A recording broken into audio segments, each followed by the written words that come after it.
부부가 된다고 하는 것, 또는 부부라는 이 관계를 확인하는 그 근거가 무엇인가, 이걸 많이 생각을 해보았습니다.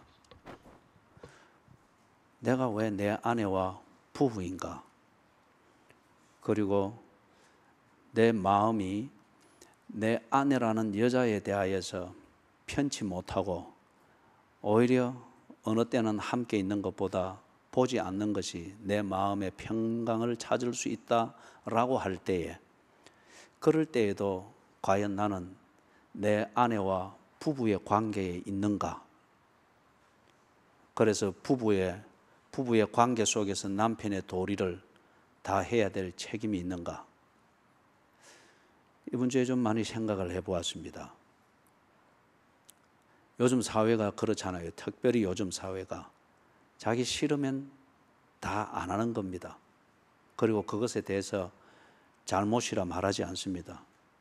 자기 싫으면 안 하는 겁니다. 포스트 모더니즘이 지나가고 난 그 잔재물과 같은 것이죠. 여러분은 그런 걸 한번 생각해보고 정리가 되어져 있습니까?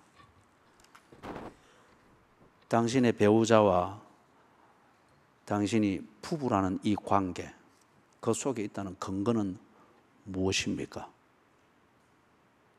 무엇에 근거해서 당신의 부부됨을 주장합니까? 이 근거들이 사람마다 다 다르다 보니까 이 부부라는 관계로 지내는 이게 참 3인3색인 것 같아요. 3인3색인 것 같고, 가면 갈수록 이 부부라는 관계가 참 아무것도 아닌 것처럼 취급을 받는, 이런 게 그냥 보편화되어지는 이런 현상인 것을 보게 됩니다. 어느 한 목사님이 자신이 지금 있는 자기 부인과 부부가 되어 사는 것에 대해서 무용담처럼 이야기하는 걸 들었습니다. 아주 총각 시절 그리고 아가씨 시절 때 참 이 목사님이, 그때는 목사가 아니죠, 굉장히 그 자기 부인이 된 그 사람을 짝사랑을 했다는 거예요. 그런데 10번 찍어서 안 넘어가는 나무 없다는데 그 부인이 된 그분은 안 넘어가더라는 거예요. 10번을 찍어도 안 넘어가더라는 거예요. 그래서 11번째 찍는데 강간을 한 겁니다. 어떻게 해서 뭐 요즘들은 뭐 모텔이 많죠. 비슷한 곳으로 그렇게 어떻게 해서 그걸 끌고 가서 강제 추행을 한 겁니다. 그리고는 그걸 여자 쪽 부모에게 알린 겁니다. 여자 쪽 부모님은 또 독실한 교인이다 보니까 이게 알려지는 것도 창피스럽고, 그 다음에 일단 그 부모님들의 생각으로는 일단 남녀가 그렇게 정조를 그렇게 해서 시작이 됐다면 그는 부부로 맺어져야 된다. 우리 뭐 나라의 우리 부모님 세대 그 이전의 분들이 보통 생각하고 있던 그것이죠. 그래서 결혼을 했습니다. 부부가 되었습니다. 여러분은 이것에 대해서 어떻게 생각하세요?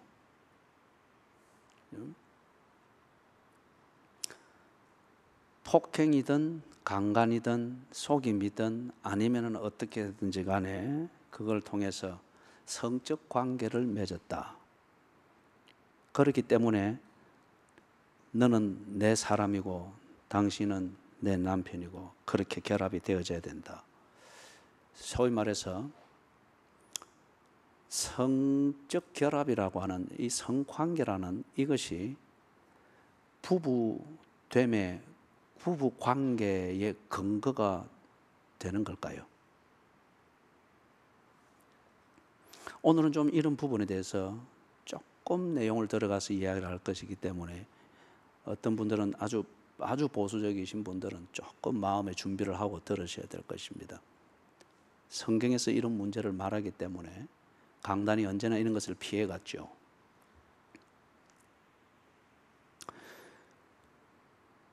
저는 그렇게 특별히 우리 젊은이들에게 이야기를 합니다. 여러분들이 여러분의 의지와 상관없이 앞에서 이야기했던 그런 경우처럼 그렇게 성폭행을 당해서 그렇기 때문에 그 사람의 아내가 되어야 된다, 그 사람의 남편이 되어야 된다, 그리고 결혼을 해야 된다. 그렇지 않습니다. 왜냐? 제가 성경을 읽으며 여러 가지로 정리를 하면서 고민을 해볼 때 부부됨의 근거는 부부 관계를 인정하고 그 관계를 내 인생으로 받아들이고 그리고 그 안에서 우리가 지난주를 봤던 것처럼 내 신분과 정체성을 정리를 하는 그 절대적인 근거는 성관계가 아닙니다. 오히려 성이라는 이것은 부부의 결합을 위해서 주신 하나님의 탁월한 선물이죠. 그렇기 때문에 이 탁월성 때문에 꼭 선악과를 따먹듯이 이걸 가지고서 부부를 흉내내나 부부를 오히려 깨뜨리고 인간을 타락으로 이끄는 이런 잘못된 선악과로 작용되는 게 우리 인간 역사 속에서 이루어지고 있는 현실이죠. 성관계라는 이것이 부부됨의 절대적인 근거일 것 같으면은, 절대적인 근거일 것 같으면은 이 인간이 스스로 우리 지금 너무 더러워진 거예요. 그리고 부부라는 이게 지금처럼 이렇게 가면 갈수록 아무리 브레이크를 걸어도 성과 관련해서 추해지고 그 다음에 부부라는 게 별 가치가 없어지고 의미 없어지는 이 현상은 더욱더 가속화될 것이고 나중에 남는 건 아무것도 없을 것입니다. 그렇죠? 오늘 이 부분을 조금 더 구체적으로 다루어 보면서 부부의 관계, 하나님이 인간을 하나님의 형상대로 지으시고 하나님의 형상의 본질을 가졌기 때문에 인간이 해야 될 본연의 사명, 그것을 할 때 인간답고 그렇지 못할 때 인간은 짐승보다 못한 존재가 되어버리죠. 지식이 있고 도덕성은 있으나 인간의 본분을 떠났을 때 그게 전부 다 사기치고 거짓말하고 지 욕구를 채우는 그러한 잔재주로 사용되어지니 짐승보다 못한 게 되는 거죠. 여러분, 짐승은 모든 것을 자연의 순환을 위해서 모든 것을 다 내어줍니다. 죽은 사체도 결국에는 거름이 되어서 또 다음 세대의 자연계의 생성을 위해서 거름으로 주는 거죠. 쓰레기를 남기지 않습니다. 그런데 인간은 이 인간의 하나님의 형상으로 지음받았다는 이 본질을 잃어버리고 그 위에서 근거되어진 그것에 근거한 모든 관계들, 이 본질을 잊어버린 상태에서 예를 들어 그 관계 속에서의 본질을 이루어가는데 꼭 필요한 도구로 하나님이 주신 그 은혜들, 그 중에 탁월한 것이 성이라는 것이죠. 이걸 인간이 하나님의 형상으로 지음받았다는 이 본질을 잊어버리고 내 욕구를 채우고자 하는 도구로 쓰게 되어지는 이런 식으로 타락이 되어지니까 인간은 언제나 쓰레기를 남깁니다. 이 쓰레기는 인간을 황폐화시킬 뿐만 아니고 자연을 황폐화시킵니다. 그래서 하나님이 지어서 보시기에 좋았더라 감탄하였던 이것을 보기에 심히 염려스러워서 이 세상에 사람 지으신 것을 후회하였더라. 그래서 홍수로 썰어버리고 싶은 그렇게 만듭니다. 예를 들어서 내셔널 지오그래피를 볼 때에 지난 해로를 보니까 지금 현재 지구 전체에 떠돌고 있는 플라스틱 쓰레기 이게 55억 톤입니다. 뭐 55억이라니까 지금 뭐 감이 안 잡히잖아요, 그죠? 우리 그 재활용 쓰레기 수거 안 될 때 아파트마다 한 주에 쌓이는 것들을 봤죠, 그죠? 그것을 보면서 상상을 하십시오. 그런데 이 플라스틱 쓰레기는 그게 자연적으로 삭아서 없어지는데 최소 450년 걸린답니다. 그리고 대부분의 것은 영구하다고 합니다. 북극, 남극에 빙하가 녹고 있는데 이 생물학자들의 관심 중에 하나는 그 두꺼운 빙하가 북극에 거기에 녹았을 때 그 안에 있는 단세포 동물들, 냉동이 되어 있는 그 단세포 동물들이 어떤 것들이 있는지, 그리고 얼음이 녹았을 때 그게 어떻게 다시금 살아나는지, 그것에 대해서 굉장히 관심이 있는 거예요. 플라스틱 쓰레기가, 인간이 만드는 조금의 편리를 위해서 만드는 이 플라스틱 쓰레기가 녹는데 450년, 대부분은 영구히 간다고 합니다. 지금 북극 빙하 속에 있는 아메바와 같은 그런 단세포 동물들이 있듯이 말이에요.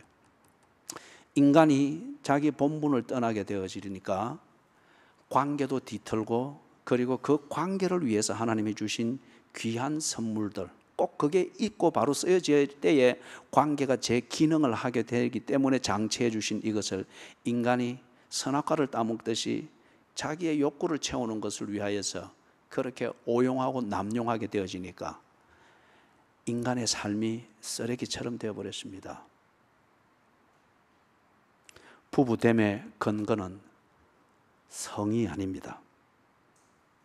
그것은 부부라는 관계를 활성화시키고 제 기능을 하도록 하기 위해서 하나님이 주신 도구입니다.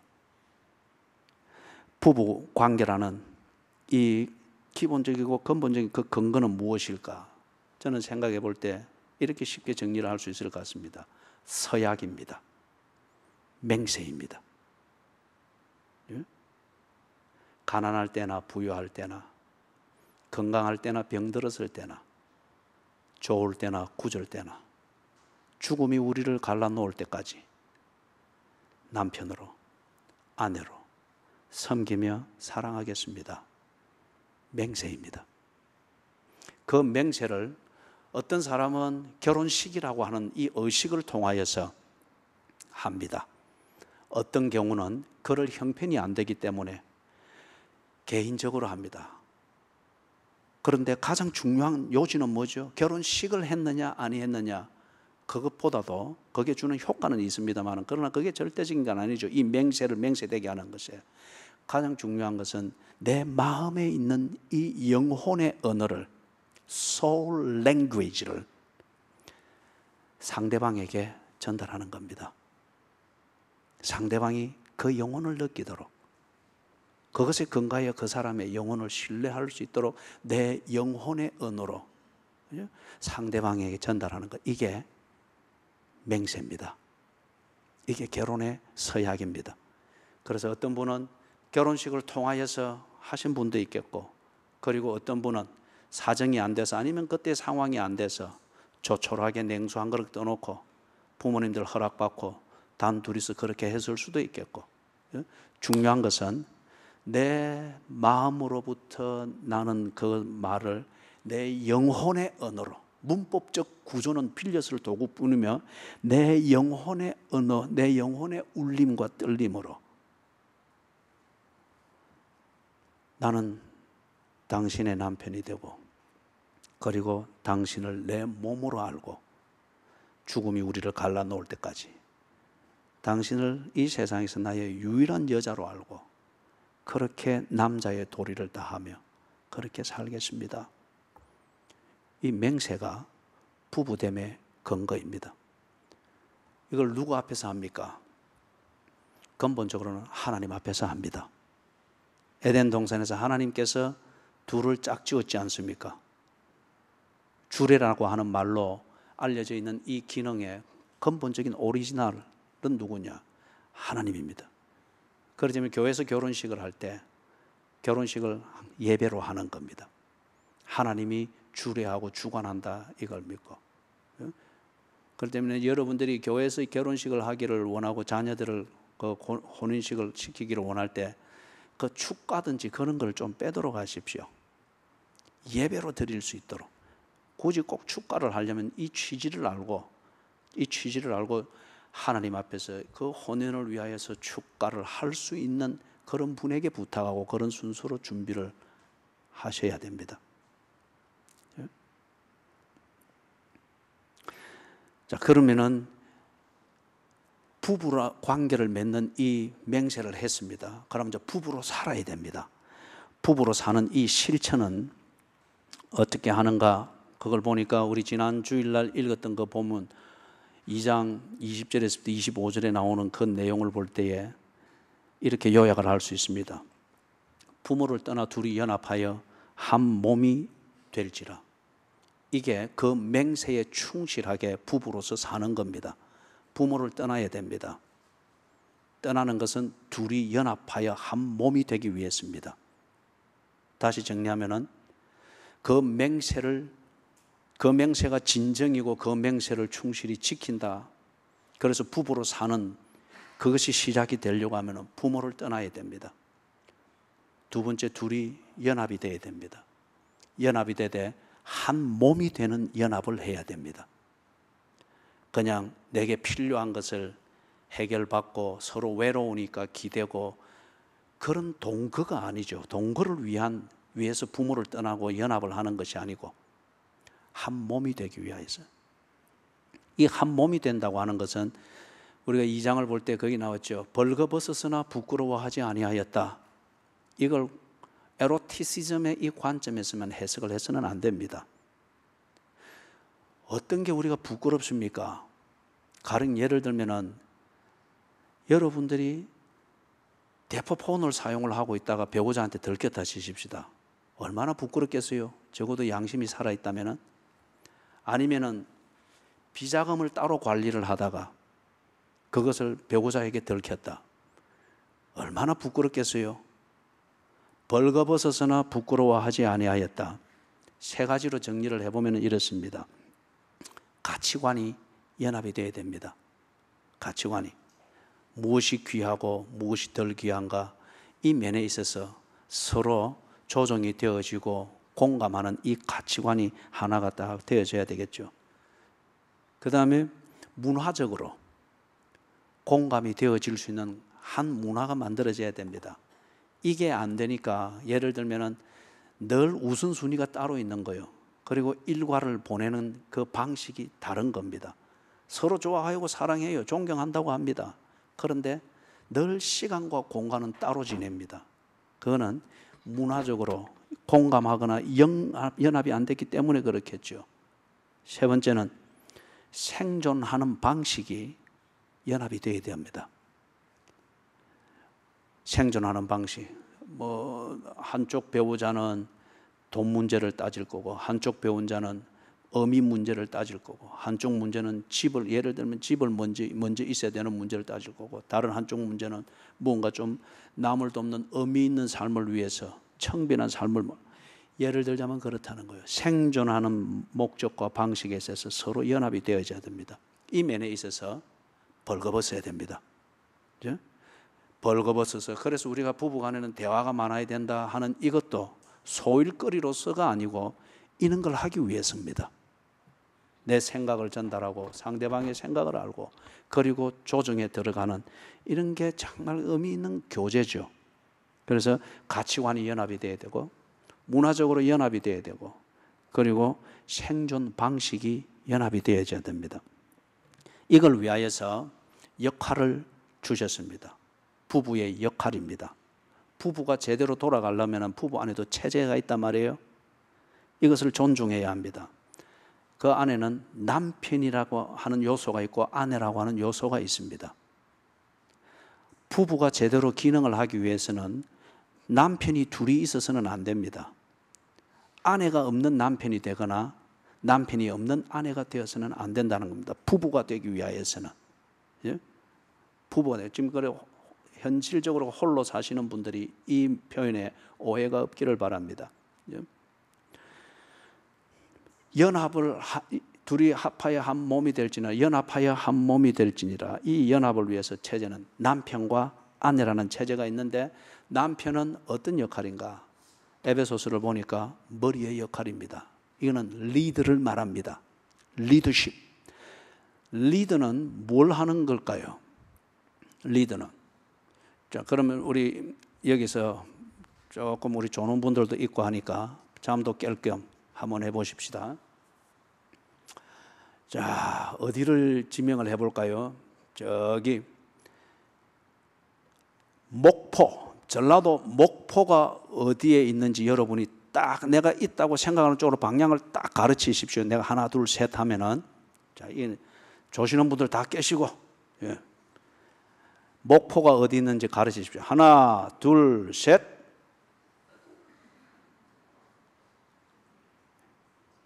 예, 손내라. 아무 손을 안 드신 분은, 예, 화성에서 오신 분들이군요. 리더십은 뭐냐? 방향을 가르치는 겁니다. 목표를 알고 목표를 향해서 나아가야 될 방향을 언제나 제시하는 것. 이게 리더입니다. 남편은 가정에서 이 역할을 하고 1차적으로 아내가 아내의 역할은 뭐냐? 내조하는 것입니다. 헬퍼, 돕는 자다 말이에요. 그죠? 제대로 돕고 도움을 통하여서 목적이 만들어지고 결과가 만들어지는 이걸 위해서 남편은 아내에 대해서 리더십을 발휘해야 됩니다. 아내가 믿고 신뢰하면서 그냥 남편이 방향을 가르치는 대로, 방향을 제시하는 대로 그렇게 아내의 역할만 다하면 가정이 세워지고 가정이 만들어지고 자녀가 양육이 되어지고 재미가 있어지고 보람이 있어지고 방향을 제시하는 것. 이게 남편이 해야 될 역할입니다. 리더십. 그래서 남편이 설거지를 한다, 요리를 한다, 이거는 별 문제가 안 돼요. 그거는 시간 따라서 하면 되는 문제고, 그러나 육아를 하고 뭘 다 하더라도 방향을 제시하는 이 리더십을 못하고 있다고 하면은 그 남편이 뭐 설거지를 하고 뭐 이거는 아무것도 아닌 거예요. 예? 아내는 뭘 하는가? 돕는 자입니다. 헬퍼, 돕는 자. 그렇기 때문에 에베소서에서 이걸 비유적으로 표현하기를 남편은 아내의 머리와 같고 리더라는 말이에요. 아내는 몸과 같다 그렇게 말합니다. 예? 예. 지금 우리가 세상에서 여행을 하는 데 있어서 가장 도착하기가 힘든 그 가장 먼 여행지가 어디입니까? 정말 도착하기 어려운데 에베레스트 산도 정복이 되었고 북극해도 몇 번이나 정복이 되었고, 그런데 좀처럼 정복하기 어려운 인생의 여행지가 있습니다. 어디입니까? 머리에서부터 가슴에 가는 겁니다. 머리로 아는 것을 가슴으로 느끼기가 그렇게 힘이 들어요. 가슴으로 느끼고 가슴으로 통증을 앓는 걸 머리로 이해해 주는 게 너무너무 힘들어요. 남편은 머리와 같고 아내는 몸과 같은데 이게 거리가 너무너무 힘들어요. 그죠? 저도 지금 33년째 이 여행을 하고 있는데 아직도 못다 이런 면들이 있는 것 같아요. 남편은 몸을 위하여서 리더십을 발휘하는 머리이고 아내는 머리를 받들어서 머리가 제 기능을 할 수 있도록 돕는 역할을 하는 그 기능입니다. 그럴 때 그 여행이, 머리와 가슴 사이의 여행이 즐겁도록 체제를 만든 겁니다. 자, 그런데 이 체제가 제대로 기능을 하여서 부부라고 하는 이 관계가 연합이 되고 한 몸이 되는 이 본 기능을, 역할을 할 수 있도록 기능을 하는 케미칼, 이것을 연합을 만들어주는 그런 요소들이 있습니다. 예를 들면은 언어가 있죠. 말의 교제, 정서라고 하는 이걸 절대 무시할 수가 없습니다, 여러분. 그죠? 말은 괜찮아 하지만은 이 탁월한 이 남편들은 괜찮아요 하는 그 아내의 말 뒤에 있는 정서를 읽어내죠. 뭐 제가 잘하기 때문에 그런 말을 하는 건 아니고 잘한다고 믿어야 돼요.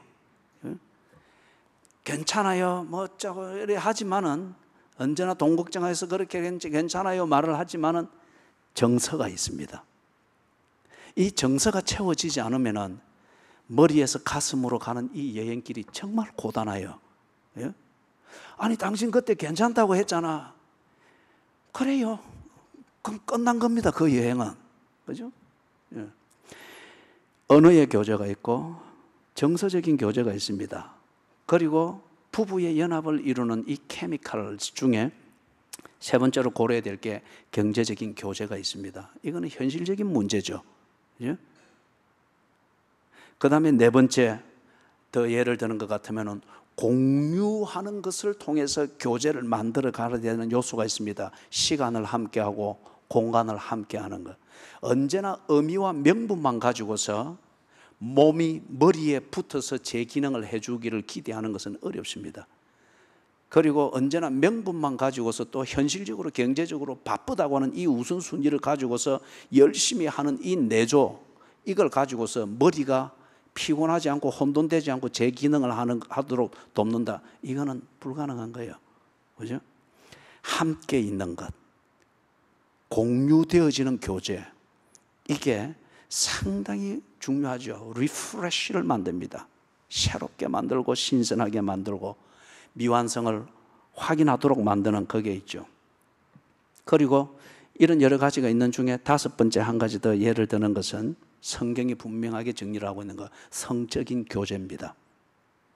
성적인 교제입니다. 이것은 다른 모든 요소들을 능가하는 슈퍼파워를 가지고 있는 그러한 요소입니다. 그렇기 때문에 언어의 교제, 정서적인 교제, 경제적인 교제, 공유하는 이 교제, 이것은 다 나름대로 한계를 가지고 있어요. 왜냐하면 그 자체가 자기 나름의 논리를 가지고 움직이기 때문에 논리는 또 다른 논리에 의해서 모순을 드러내게 되어 있습니다. 그럴 때에 말 때문에 상처받고 정서 때문에 당신은 참 복잡하다, 사람을 지치게 만들고 경제적인 문제 때문에 명분과 실리가 막 부부를 싸우게 만듭니다. 공유하는 이 문제가 때로는 집에 가면 선풍기가 2대 있는 가정 손을 들어 보십시오.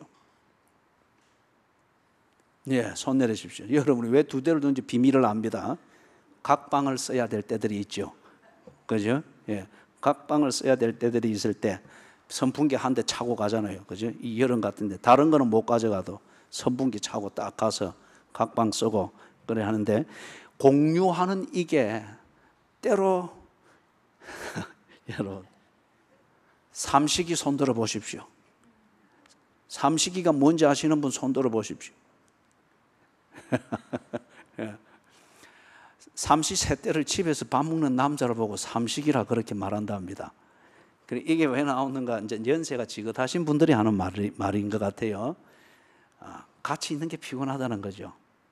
그만큼 같이 있었으니까 이제쯤에는 밥 먹는 거 이게 좀 신경 안 쓰고 각자 생활 좀 하자, 아마 그런 것 같아요. 저는 뭐 그 자체가 좋다 이 말을 하고자 하는 게 아니고, 다른 요소들이 잘못되다 보니까 함께 시간을 보내고 함께 공간을 보내는 togetherness, 함께 있는 거 이게 얼마나 좋아요. 그런데 이게 어떤 커플, 어떤 부부에게는 이 자체가 피곤한 겁니다. 예? 뭘 말하는가? 부부가 연합하여 한 몸 되도록 만들어서 제 기능을 발휘하도록 만드는 이걸 위해서 여러 케미칼스, 이 화학적 요소들이 있습니다. 말의 교제, 정서적 교제, 경제적 교제, 함께 공유하며 함께 시간을 보내는 이 교제들이 다 필요하나 그 자체가 가지고 있는 논리적 틀이 있기 때문에 이것은 한계가 있다는 거예요. 상황이 다르고 형편이 다르고 상대방의 정서가 다르고 상대방이 듣는 코드가 달라지면 오히려 그것 때문에 논리적 창과 방패가 마주치듯이 다툼이 일어나는 거예요. 이 모든 것을 극복하게 만드는 것이 뭐냐? 성적 교제입니다. 그래서 이게 슈퍼파워입니다. 말이 어눌해서 오해를 불러일으킬 수 있고, 정서적으로 아직까지 다듬어지지 못했기 때문에 주관성이 있기 때문에 정서가 강하면 강할수록 상처는 더 치명적입니다. 그런데 이 모든 것을 극복하고 그럼에도 불구하고 연합하여 한 몸이 되어 부부라는 이 관계 속에서 여전히 거하도록 만들어주는 것은 성적 교제의 역할입니다.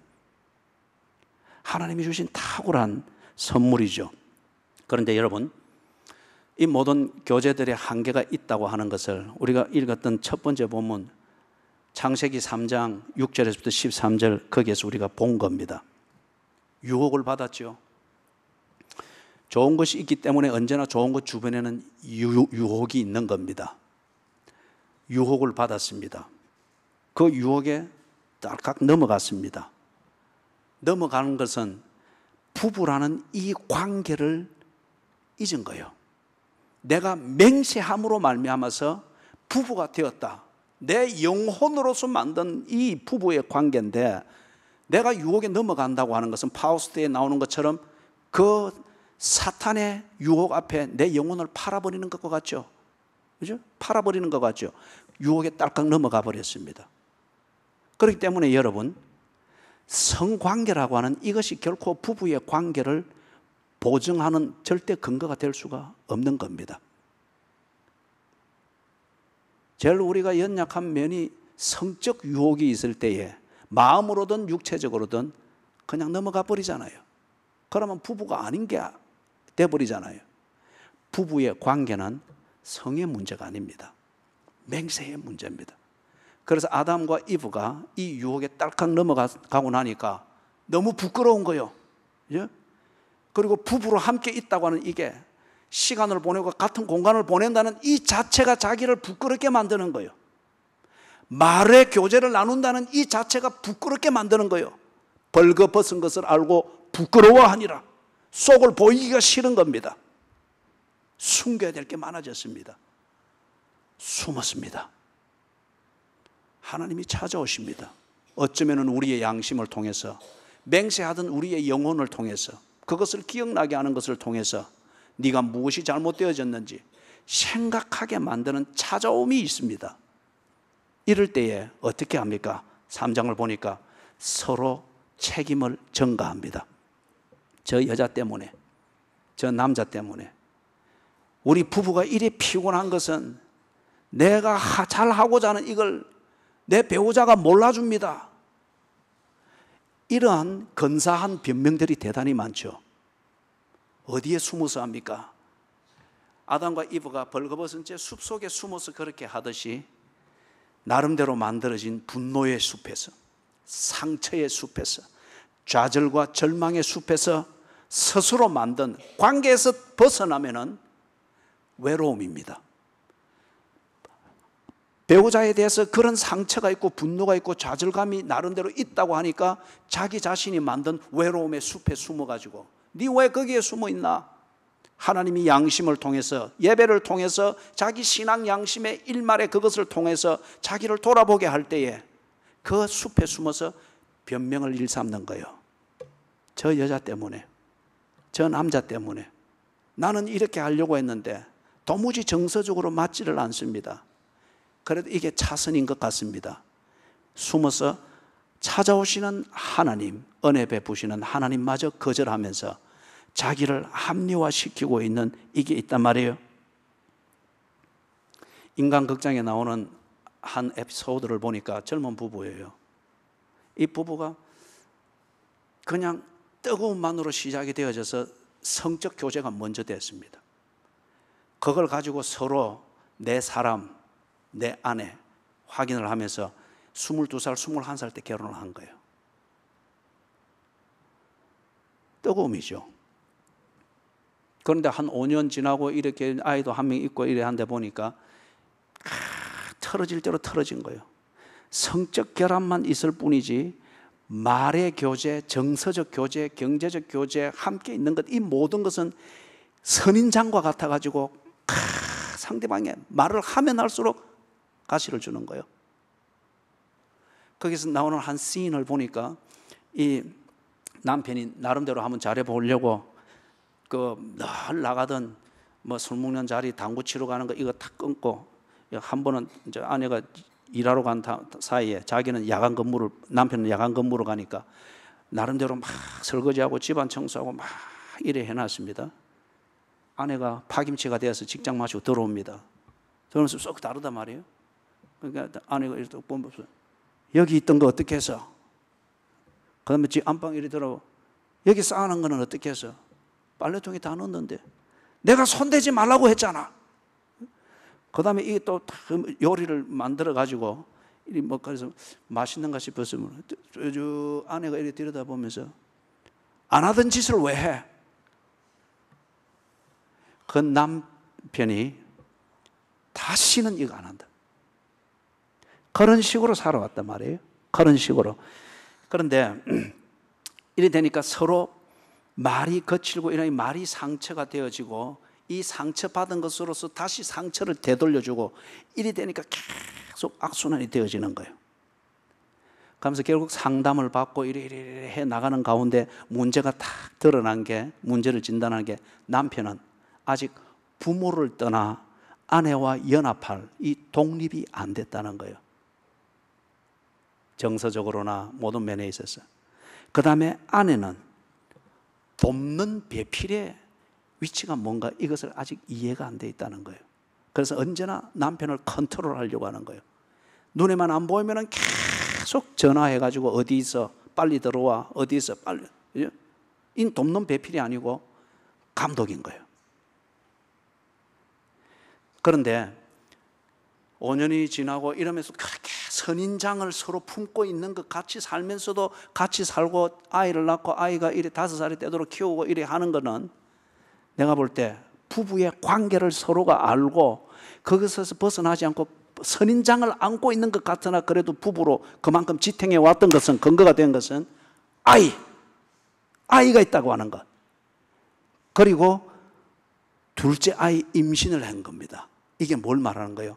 둘의 성적 교제가 말이 주는 선인장의 상처, 정서가 주는 이 선인장의 상처, 경제적 활동이 주는, 그래서 나는 얼마든지 자립해서 살 수 있어, 이게 상대적으로 더욱더 상처를 주도록 만드는 이 상처투성이인 그 남편과 아내를 여전히 부부로 묶어주는 요소가 되는 거예요. 그들의 성적 교제가. 자, 조금 정리를 해보겠습니다. 그렇기 때문에 부부가 연합하여 둘이 한 몸이 되느니라.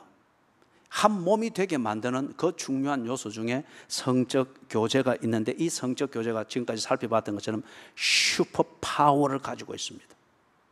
논리의 모순을 이게 극복하도록 만들어주고, 정서적 가시들을 이게 가시를 다 쳐주는 어떤 그런 역할들을 해주고, 그렇게 해서 서로 모순되고 상처가 있으나 다 싸매어서 부부의 관계 속에 머물도록 마지막 보루가 되고 기대를 여전히 가지도록 만들어주는 이 역할을 합니다. 그래서 성적 교제는 어떤 의미에서 부부에게 있어서는 universal language, 어떤 말로도 통할 수 없는 것이 돼 이 성적 교제를 통해서 부부가 이심 전심 교제가 될 수 있도록 만들어주는 이런 언어의 효과가 있더라. 그리고 이 성적 교제라고 하는 것이 빗나가고 송곳처럼 촥 바뀌어버린 이 감정, 이것을 다듬어주고 무디게 만들어주고 분위기로 만들어주는 universal emotion. 빗나간 아내의, 그리고 상처투성이인 아내의 그 감정, 상처투성이인 그 남편의 감정, 이 감정들을 아우러주는, 꼭 선인장을 품고 있는 화분처럼 이 역할을 해주는 것이 성적 교제이더라. 그래서 가만히 생각해 보니까 하나님께서 그러면 왜 우리에게, 부부에게 이 성적 교제라고 하는 이것을 허락해 주셨을까? 언어의 장벽을 극복하고, 정서의 장벽을 극복하고, 문화의 장벽을 극복하고, 그래서 부부의 관계를 유지할 수 있도록 만들어주는 이 성적 교제라는 이것을 왜 부부에게 허락해 주셨을까? 그 젊은 부부를 통해서 충분히 이것을 점검할 수 있었습니다. 만나면 싸우는 거예요. 긴장이고 신경전이고. 그래서 이 남편 된 자가 상담자에게 가서 하는 말이, 자기는 아내의 말이 너무 힘들다는 거예요. 전화를 하면 늘 시작이 그런 거예요. 야, 네 어디 있어? 내가 빨리 들어오랬지. 야, 너. 아내가 남편에게 그렇게 말하는 게 남편으로서는 너무 못 견디겠다는 거예요. 너무 못 견디겠다는 거예요. 이러한 언어를 다듬고 이렇게 차근차근 개발해 나갈 수 있는 시간을 벌고 공간을 벌게 만들어주는 것이 무엇인가? 성적 교제입니다. 이 성적 교제를 통하여서 이심전심을 알고 마른 상처가 되었으나 그 진심을 느끼게 되어지고 알게 되어지고 상한 감정이 만무로 다듬어질 때에 한편 여유가 생기는 거예요. 배우자의 말투가 왜 그런지, 배우자의 화법은 어떤 것인지, 그게 그의 진심을 전달하는 게 어떤 것인지 생각할 여유를 가지는 거예요. 그래서 상처가 더 깊어질 때 또 성적 교제라는 이것으로서 치유가 되어지면서 또 그 다듬는 겁니다. 정서적으로 다듬어지고 함께 사는 문화, 그죠? 함께라고 하는 이 togetherness, 이것에 대하여서도 성적 교제를 통해서 여유를 가지면서 이것을 다듬어가고 만들어가고, 그 다음에 경제 활동의 범위와 가치를 서로 조정을 해가면서 정말 부부가 한 몸이 되어지는 이 삶을 위하여서 어느 정도까지의 경제 활동이 우리에게 필요한 것이며 의미 있게 만드는 경제 활동이 어느 정도 의미 깊이까지 되어야 되는 것인가를 서로 조정을 가는데, 이게 어떤 부부에게는 3년이 걸릴 수 있겠고 어떤 부부에게는 10년이 걸릴 수 있겠고 어떤 부부에게는 30년이 걸릴 수도 있겠죠. 어떤 부부는 이것을 가면서 먼저 어느 이런 화법들이 조정이 되어지고 정서적인 것들이 저 뒤에 황혼 무렵에 가서 정리가 되어지고 다듬어질 수가 있겠죠. 이걸 조금 표준적인 말로 우리 정리하면 그렇습니다. 하나님께서 우리에게, 부부에게 둘이 연합하여 한 몸이 되는 이 부부 관계, 맹세를 지키면서 부부 관계를 유지하면서 부부의 삶을 살 수 있도록 하기 위해서 탁월한 선물을 주시는데 성적 교제입니다. 이걸 통하여서 여러 가지 요인들의 은혜에서 찢기고 망가지고, 그리고 남편은 남편대로 아내는 아내대로 선인장처럼 바뀌어졌으나 이 선인장을 품어주는 화분 역할을 하는 이 성적 교제를 주어서 그 화분 안에서 선인장이 차근차근 자라면서 바뀌어갑니다. 상대방을 이해하는 폭이 넓어집니다. 상대방을 있는 그대로 수용하는 수용력이 점차 여유가 생기면서 넓어집니다.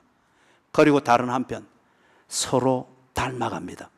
선인장도 서로 부대끼면은 최소한 서로 다이고 부대끼는 부분의 가시는 문드러집니다. 그렇게 해서 딱 마주할 수 있는 거죠. 닮아갑니다. 그리고 그런 시간을 통하여서 상대방의 숨은 가치를 발견합니다.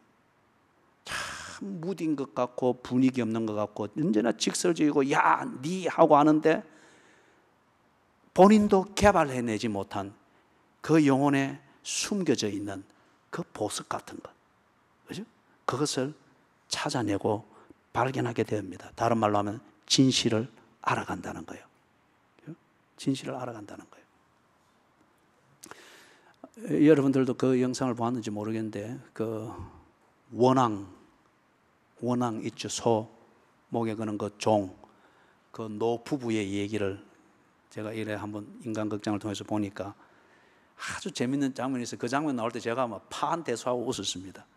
이 아주 노쇠해진 이 할아버지가, 할머니가 이제 한번 시장에 나가자 해서 산길로 내려서 이제 장날에 간 거예요. 왜 갔는가 보니까 사진 찍으러 간 거예요. 영정 사진 찍으러 이제 할머니 그걸 준비를 해준다고. 두 분 다 꼬부랑해서 가는데 할아버지가 이제 앉아서 딱 사진 찍는다고 이래서니까 다 굳어 있단 말이에요. 이 시골에서 뭐 세월을 보낸 분이니까 그대로 굳은 거잖아요. 다 굳어가 있으니까 사진사가 웃으세요 하면서 아무리 재롱을 떨어도 이랬으니까 옆에 할머니가 딱 보고 있다가 웃어! 하니까 싹 웃는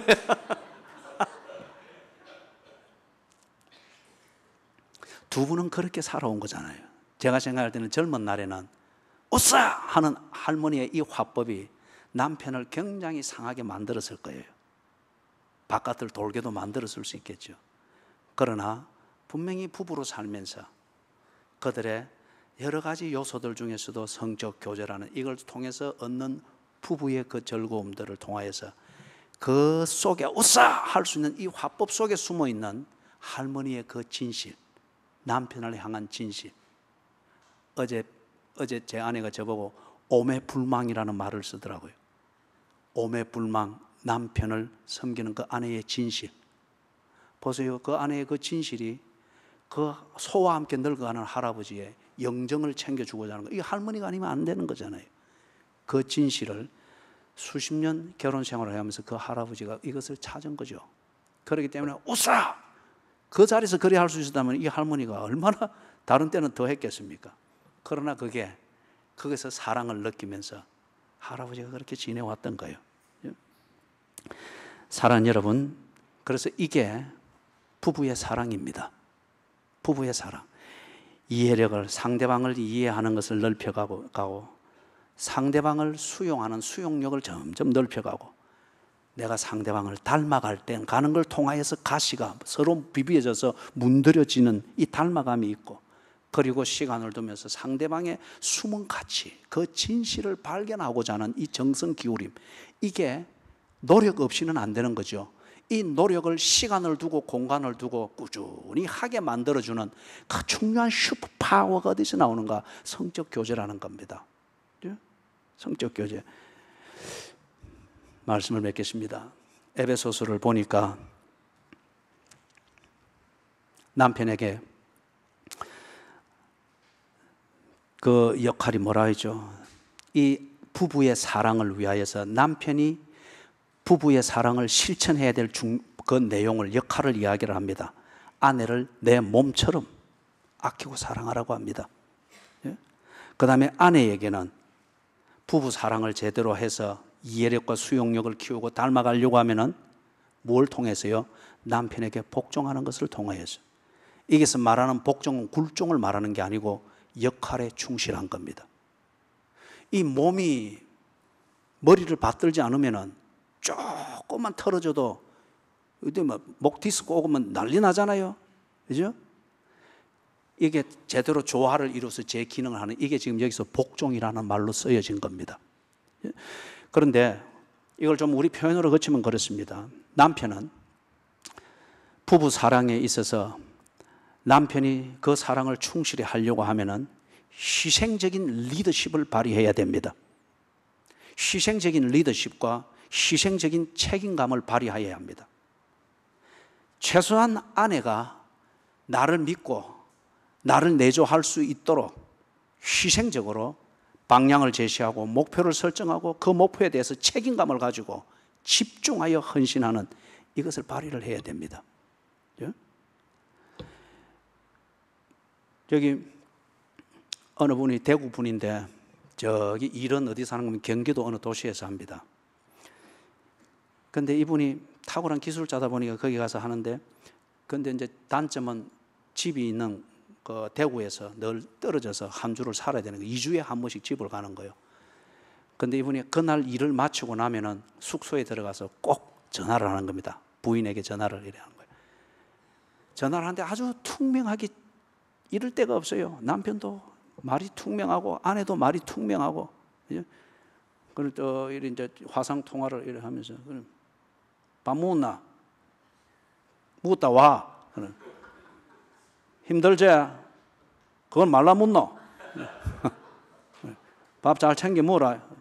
또 저 아내 돈 많이 벌어왔나? 서 끊으면서 씩 웃는 거예요. 그죠?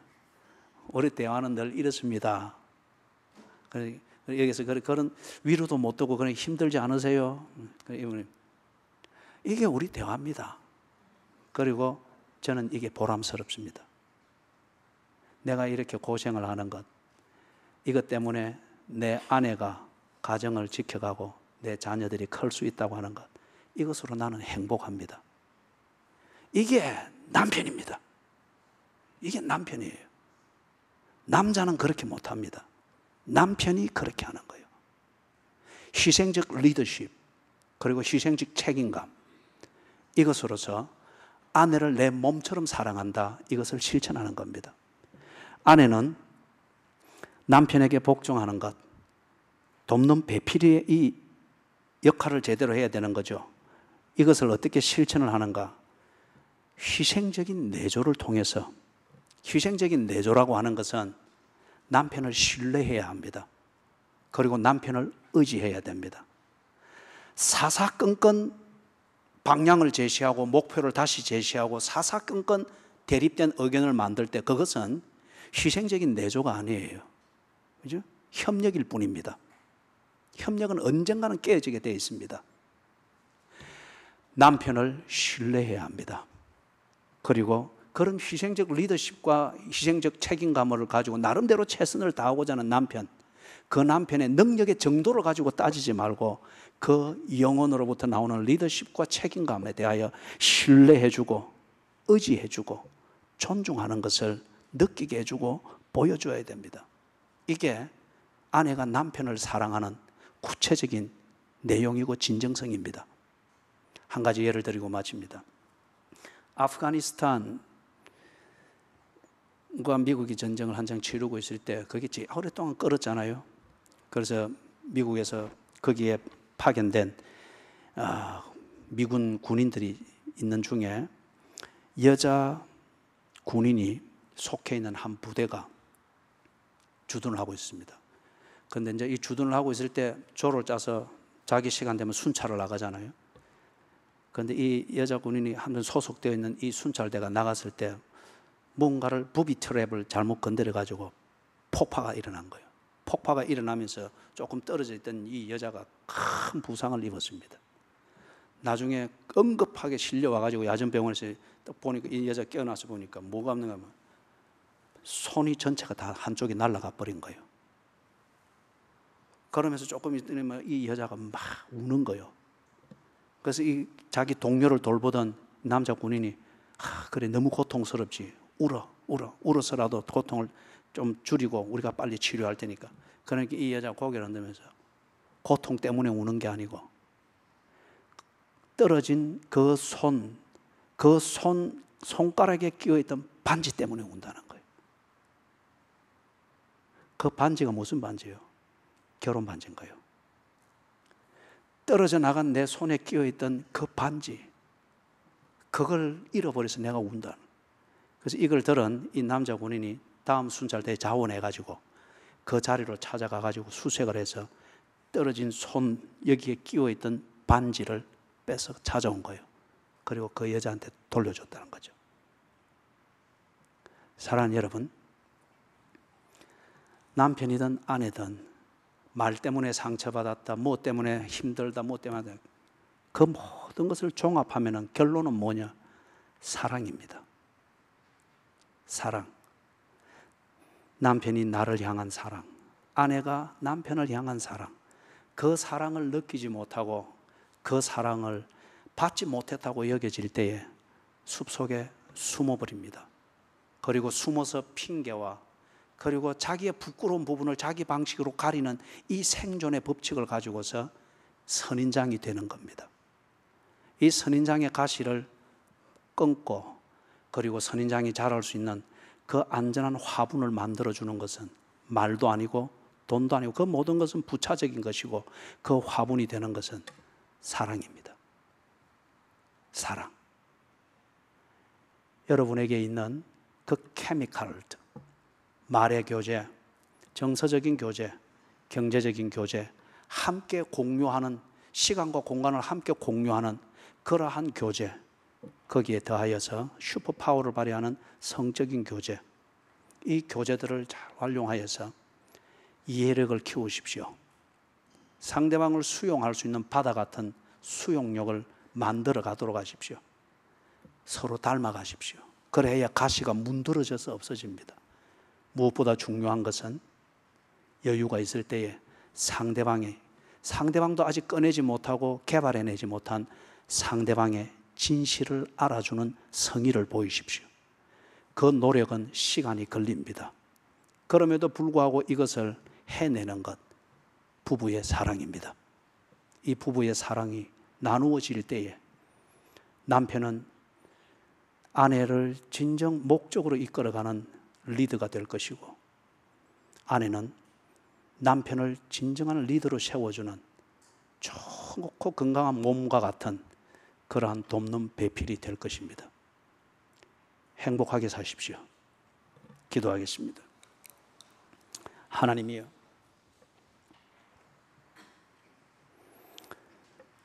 가정의 중심으로 부부를 주셨으나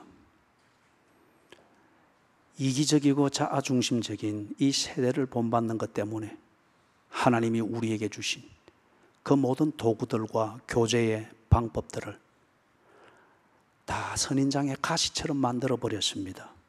그러다 보니 오늘날 부부가 서로가 만든 숲 속에 숨어서 네 탓, 내 탓을 공방하며 어떻게든 살아남아 보려고 비참한 몸부림을 치는 그러한 풍경으로 전락했습니다.